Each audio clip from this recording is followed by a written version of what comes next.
Yo, yo, yo, yo, yo, yo, yo, yo, yo. It has been a minute, and like I say, thank y'all for all the well wishes and all that good stuff. I do feel good. I think we'll be back consistently here doing what we do here and doing the lives that I've been promising. But this is Terrell, Hall of Fame, D-Line, Tbkc, and all that good, sweet, beautiful, wonderful shit. And these are bully rants. This one in particular is let's just jump right off the bat. Before, not well, I don't know if a month or so ago, I did a thing concerning Paco. You know, the legendary Paco of Suarez Bulls. You know, and many people, many people was like, "Who killed Paco? Who killed Paco?" I'm gonna tell you like this.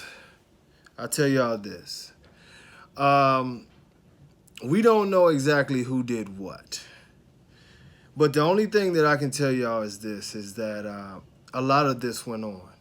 And I'll paint the picture for y'all, and y'all tell me what y'all think. Now, I remember one of the earliest dogs that just came up poison was this dude named Anthony, and his kennel, I think it was Blue Zion Pits. And you know, he had this very, very big headed ass boy, and his name slips, you know, it slips me right now. But he was a very, very nice dog. And you know, one of the more interesting things at the time was, you know, I didn't know him very well personally, but you know, he would get into a lot of, this was on the MSN boards, he would get into a lot of talks, you know, and go and back and forth with you know, the EE at the time. He had major problems, as he said, with Dave Wilson. And it was always an argument. It was always something, you know. And then I'll never forget, you know, he posted up a picture of his dog just dead in the yard, and he said somebody had poisoned it. And that was the first time I seen this, and this is when I knew that the bully world was something special. You know, this was, you talking about, you going back to 2005 maybe when this happened, if not earlier, 2004 maybe. But you know, this was the first time when I really, really seen him getting ugly like that, even though, you know, been around a while, I hadn't seen anything like that. And so, you know, it started to sort of be an epidemic, man. You know, many of y'all have heard the stories about Bobby Deans and crazy Bobby Deans, I know, but you know, he had a dog over at Sean Jackson's house, and that situation was very, very, very strange, because at the time, that's when Bobby was making that old DVD that he made where he was just dropping bombs about basically how much of a sellout, you know, that Dave Wilson was. And that, you know, Dave didn't make all these dogs, and he was taking his name. You know, y'all, some of y'all seen it, but as y'all know, most of the Razor's Edge dogs aren't Razor's Edge dogs. You know, they have some Razor's Edge blood, but they're not made there. You know. So, you know, the video came out, and it was 2 Up, 2 Down, and, you know, it was a lot of talk going on, you know, in that video, and it was a lot of animosity before then. Well, you know, at the time, what was going on is that it was a beef even amongst Sean Jackson with Dave Wilson and some of the other people in the Elite Edge. And, you know, I can't explain it now, and some of y'all going to be looking at me like I'm crazy, because y'all know that Sean Jackson is always with Dave Wilson. But there's real audio of his wife crying and screaming, talking about how she came home and found the dog dead. There's pictures of the water bowls there with the stuff in there. There's a toxicology report that this particular dog was given cocaine. Now, I'm not making this shit up. If y'all do y'all research, you know, Bobby Deans is more than willing at any time to tell y'all the story and put up the toxicology reports, the pictures of the bowls, everything on this situation, because he was involved in it. And, you know, and I off the top of my head, I really don't remember how the story went, but the dog that actually got killed was the wrong dog, because what had happened is they had moved the yard around, and the dog that had gotten killed at that time was in one spot normally, and they moved it to where another dog that you know, was supposed to be a big deal or coming up big deal. And however, whatever the case may be, this dog came up dead too. So, that was probably this, that was like a second major incident that was in our circle, you know. And we kept seeing these things happen, man. And, it became to be more treachery and more treachery and more treachery. Now, I'm telling this story and I'm being totally honest. Marco did not tell me to say anything. Marco likes to keep a low profile, you know.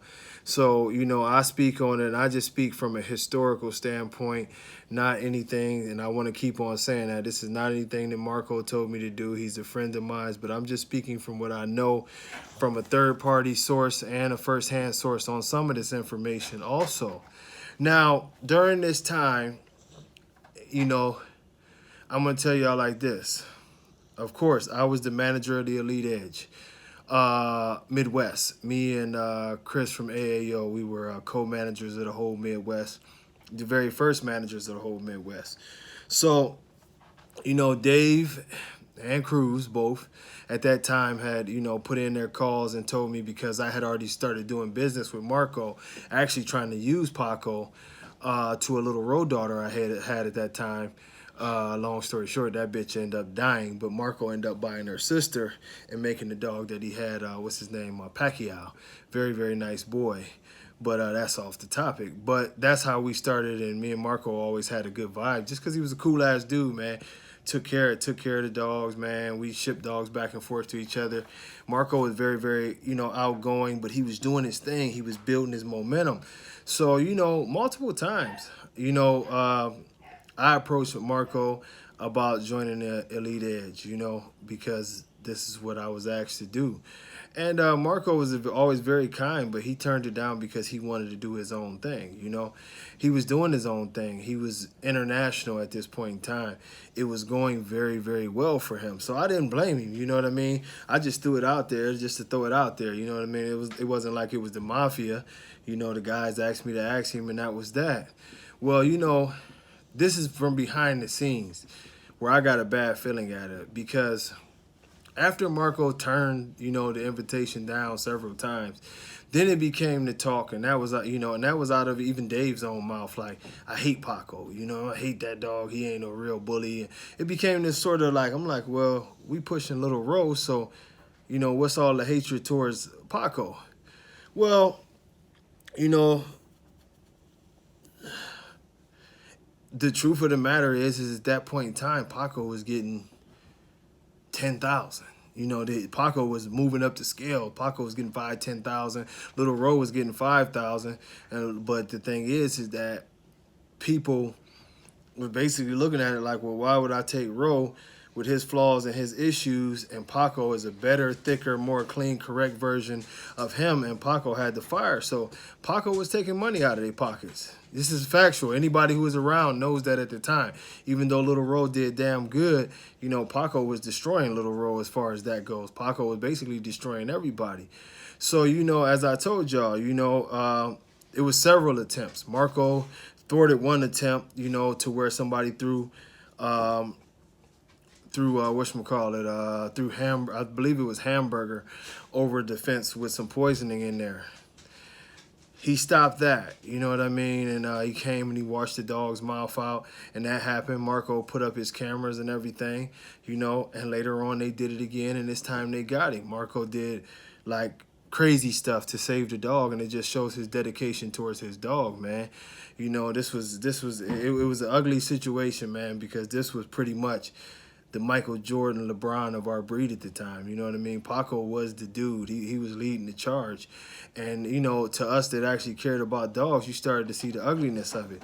Well, I tell you, at the same time, and this was, coming up towards the end, at the same time, what you would see that was like even more strange is that we had De Niro. And De Niro, of course, was another Little Rose son. Now, De Niro came out, and De Niro was taking shit by storm. And one of the reasons was De Niro was just like a freak, man. De Niro had this big, blocky head. He had more muscle than he was smaller than Paco, but with more muscle. and still had a bigger head than Little Ro. So, you know, he was a massive giant. And, you know, and so Danny had him at the house. And this was after the attempts on Paco. And, you know, I'll sum all of this up. Now, keep in mind, y'all heard some of the stories where we went back and forth. And, you know, during this point in time, this was a time when I went away. Danny had all the dogs. Now I'm gonna paint a picture for y'all when it comes to Danny, because Danny's house is so far out in the middle of nowhere that even with me and him being like brothers for the past damn near 20 years, you know, I still sometimes get confused as to how to get to his house. Now I think I got it down after being there probably 50 times now. But the most amazing thing is that on Father's Day, Danny took the family out, you know. He took the family out for Father's Day dinner, or they took him out, however you do. And he comes back home, and his little girl comes up to him basically screaming because she goes out in the back, and it's a horror scene out there. The Niro had been poisoned. Several high-quality, big-name females had been poisoned. Dogs were just dead, foaming from the mouth. Some of them had swollen up. Now, like I told you, this is a place where literally it's dirt roads to get to his house. So the only people who had ever been out to his house in the dog community was members of the Elite Edge, myself included, Dave, you know, Cruz, Coop, those type of people, you know, us, our circle. For the most part, no one else had, even from the bully community, had ever been to his house, because the people locally in that area weren't dealing with him on bullies. They knew him from Pitbulls. But it just y'all see the picture I'm painting, is that once again at this time it was an immense, y'all heard a lot of stories when we had that beef going on. It was an immense beef and frustration going on between myself, Danny, Gary from Premier, and we were going back and forth with the EE, you know, just on some whatever type thing. And it was very tense at the time. So then all of a sudden another dog comes up poisoned, you know what I mean? So now you've got a string of dogs that keep on coming up poisoned, and they all lead back to the same person. Now, of course, Paco lived longer. De Niro died that day. Paco lived longer because Marco was able to get medical attention. But this savage act is really what killed the dog in the long run. He survived, but this was, you know, later on when he died prematurely, you know, from the longer life that he could have lived, because Marco took excellent care of that dog. That dog could have very easily lived to be about 14, 15 years old, you know, like his daddy. But at the end of the day, what happened is, you know, poisoning does some bad things to the inside of a dog, and eventually we saw some failure there. With all that being said, you know, no one ever seen who was throwing hamburger, who was throwing poison, who climbed over the fence at Danny's house. Let's say, you know, who put cocaine in that water bowl that there was a toxicology report from. You never known this thing, but as you draw, if you put this up on a board like the FBI does, you know, if you put this up on a board, the one thing that you will notice that's very, very strange is that all of these people who had their dog poison had beef with one group of people, namely a couple individuals, Dave Wilson and then whoever was in the Elite Edge at that time. But more than likely, it really all goes back to the top, and we know who the couple guys were at the top, who, you know what I mean, had their reasons. I recap: they hated De Niro because De Niro came in there stealing the show and stealing money. They hated Paco because Paco stole all the money. You know what I mean? They just, I don't know what the situation was with Bobby Deans and what happened down there at Sean Jackson.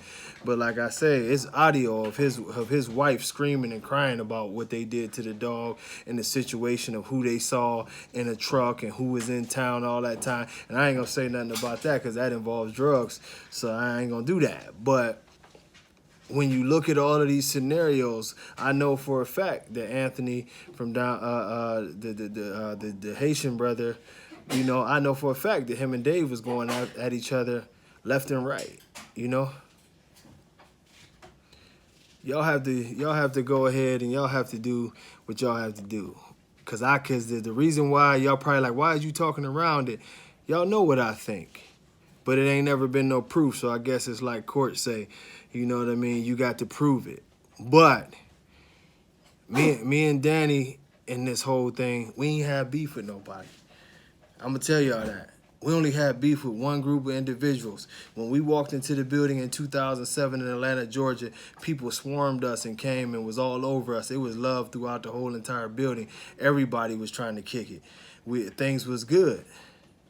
Marco Suarez ain't had nobody who I ever heard hate on him or have a bad word about him to this day, except for Dave Wilson on multiple occasions, even including after he left from judging and went to do other things. It's always been that, you know. I don't know about Anthony, but at that time, you know what I'm saying, the situation with Bobby Deans and Sean, Dave was the one that they had beef with. The Elite Edge was the one they had beef with.